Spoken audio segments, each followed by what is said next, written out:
माई, तुझं कुणाशी पटत नाही, स्वयंपाक तुला करूशा वाटत नाही, टीव्ही पुढे बसली की तू उठत नाही आणि हातातला मोबाईल सुटत नाही. बरोबर की चूक?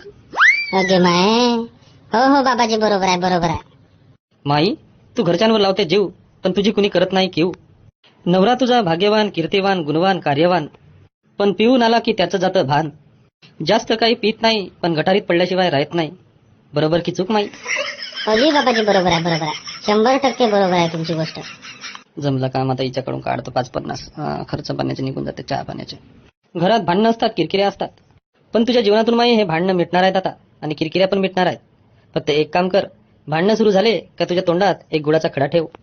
हे आहेत बाबाचे बोल, विहिरीपेक्षा खोल, मानलीस तर मोल, नाहीतर ठरणार माती मोल. हा माझा धंदा नाही आहे माई, ना व्यवसाय आहे. परमेश्वराने दिलेलं काम आहे माझ्याजवळ. फक्त लोकांच्या जीवनातून जे त्यांचे दुःख आहेत यांचं निवारण करणे आहे. मी कुणाकडून तर जास्त घेत नाही.